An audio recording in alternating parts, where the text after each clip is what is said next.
YouTube, what's going on? It's Juan Gotti here. We another Washington Commanders video, and in today's video, I'm coming with the post-game video to the Washington Commanders versus the Baltimore Ravens as the Washington Commanders fall short 17-15 in the preseason finale, man. And let me first start by saying they did my man Jarret Patterson bogus. They really did. Like, I don't understand why they didn't have him out there this game as much as he should have been out there this game. Like, pre-game, I was like, okay, Jonathan Williams isn't playing, so that's a prime opportunity for Jarret Patterson, and he could put on show what he did last year. Because, going back to last preseason game, the game that I really believe is the reason why he made the roster was the Ravens game last year. And I'm like, okay, that's a prime opportunity for him to do it again this year, because they, for some reason, don't think he's capable enough of making this roster. Like, they just keep brushing him off. They keep putting him in the back end of the games. You know, fourth quarter, they want to finally put him in late fourth quarter, and he gets a touchdown. He has an explosive run. Why don't they put him in from the start? Like, you continue to put in Bonfire. Yes, I know his actual name. I call him Bonfire. Just because, you're trash. Like, Jarret Patterson is so much better. Like, yes, I understand he's 5'8". He's not the biggest person in the world, man. But every time he touches the rock, it's always a positive gain. He can catch out the backfield.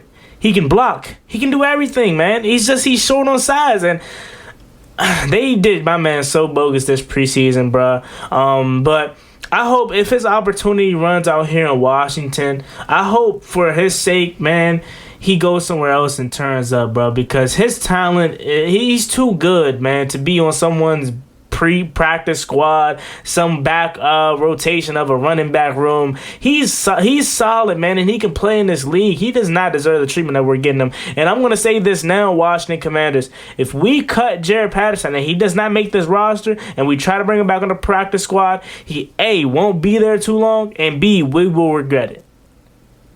Every time Jarret Patterson touched the ball, it's a positive yard. He had a real good run today, a couple good runs and pass catches.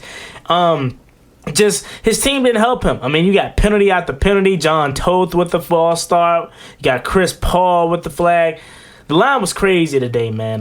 But that's enough of that, man. Shout out to Jarret Patterson, bro. You're a dog, bro. You deserve to make this roster. And they did you bogus. But getting into some of the positives, man.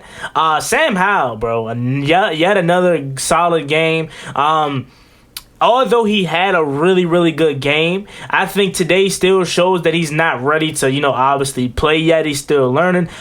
Taylor Heinicke is penciled in as your number 2 starter. One reason why he didn't play as he should be. He should be your number 2 backup quarterback.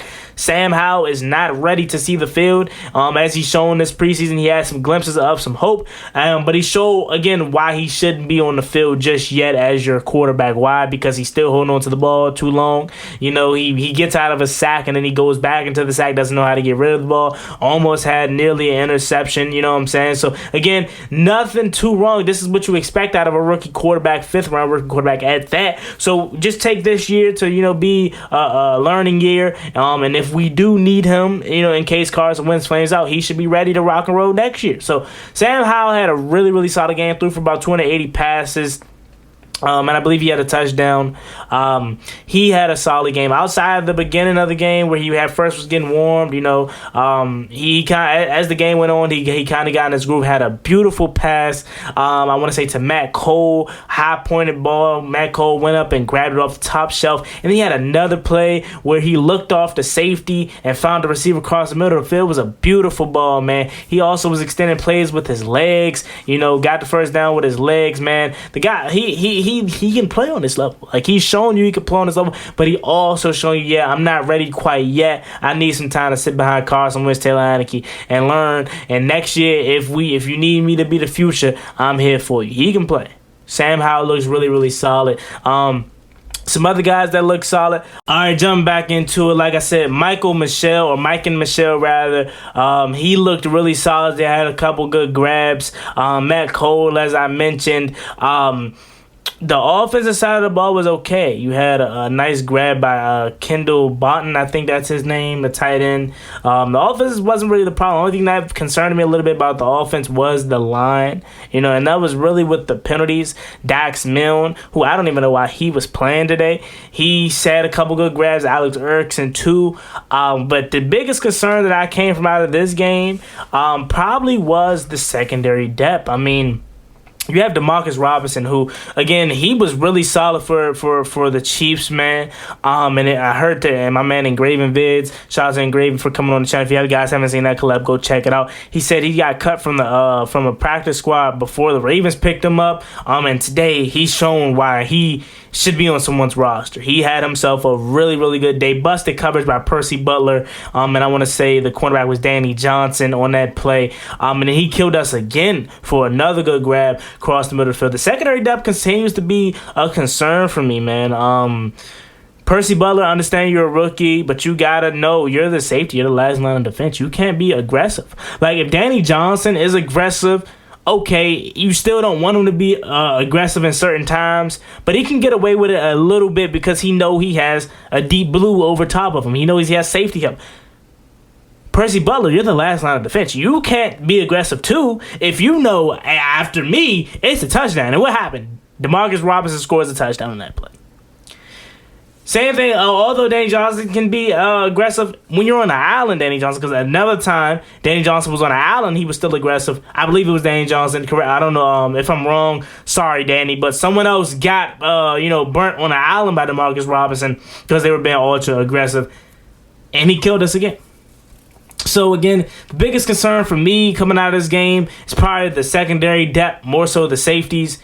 Danny Johnson didn't have a really good game. Jeremy Reeves, he was solid today. Had another great tackle. Blew up him in the backfield. Jeremy Reeves continues to impress, and he may be making this roster.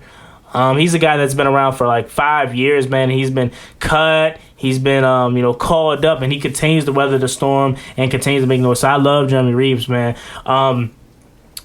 The linebackers, Farrah Gardner, Milo Eifel, they weren't the best today. Had a couple penalties. Farrah Gardner had a stupid penalty that cost us yards. I believe was it the last drive where Sam Howell tried to bring us back in the 2-minute drill. He pulled his face mask and then he pushed him, cost us, 12 yards, and we had to start half a distance to the goal on that drive. But other than that, as far as, single player performances, that's all I really have. Now, getting into the late stretch of the game, the 2-minute warning after the defense gets a stop. Sam Howell tried to bring us back. The 2-minute drive, everything was going well.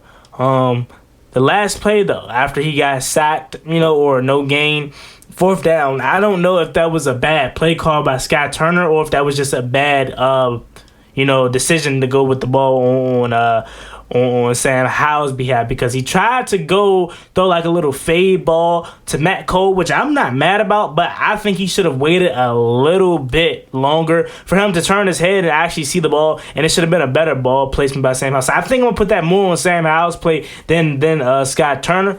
But one-on-one, I like the decision to go to him, but you gotta wait a little bit, and maybe the pocket was collapsing because, again, like I said, the linemen were terrible today, man. Sam Howell was getting killed, hit every play, hold and fall, start. The offensive line was bad today, man. It wasn't good, So maybe they were got in his face and it kind of sped up his clock.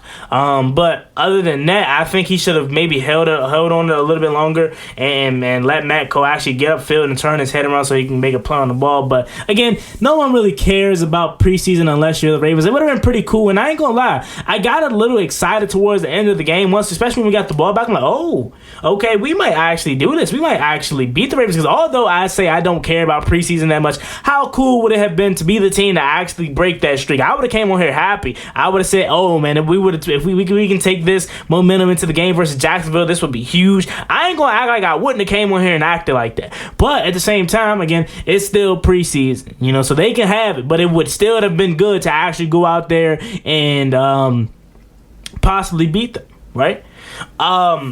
as far as Benjamin St. Juste, he was out there. You know, he's been dealing with the injuries. He wouldn't have been out there if he was healthy, but they wanted to let him go out there so he can still make some plays and get in game shape. He looks good. Had a couple pass breakups, or had a pass breakup that I saw. But again, not really much to talk about except for, you know, them doing my man Jarret Patterson bogus, bro. Again, if we let go of JP, we're gonna regret it. Sam Howell, he was solid today. Secondary still concerns me. Linebacker depth concerns me. But yeah, man, that's it. Preseason is over. It flew by, right? Now it's on to the real show. Next week we have off, and then September 11th we are in action live at FedEx Field for the Jaguars. I'll be at that game, section 121. So if you guys want to come see your boy, take some pictures, talk to me, chop it up, you know where to find me. We'll be pre-gaming. You know, we'll be there live streaming the pre-game tailgate. So make sure you guys come through for that. But yeah, man, that's a wrap on the 2022 preseason. The Washington Commanders finished 0-3. Don't look too much into that, guys. Don't stress out about that. Maybe it's a little bit like this. You know, the year that the Detroit Lions went 0-16, they started out, they went 3-0 in the preseason. So maybe it's a little bit of a reverse here for us, right? We go 0-3 in the preseason, and we turn in a really solid regular season, 15-2, 14-3 maybe. I don't know. I'm just saying. But nah, in all seriousness, man, I appreciate the support on the videos, on the preseason. Now we're ready for the real thing, and I cannot wait till week 1. I hope these 2 weeks fly by. But yeah, man, there you have it. Make sure you guys like this video, subscribe if you're new, and turn on post notifications so you get notified when new content is posted to the channel. It's me, boy Wangati. Like, comment, subscribe, help to Washington Commanders. We're on the road to 5,000 subscribers. Let's get there soon, man. I really want to hit that 5K goal, man. Halfway to 10,000. Leave your comments down below on this game, how you're feeling. What is your biggest concern? What did you like the most tonight in today's game versus the Ravens? Leave in the comment section. It's me, boy Wangati. Like, comment, subscribe. I'm out. Peace. Cross me one time, that's gonna get you pop. Get you poppin', get you driving.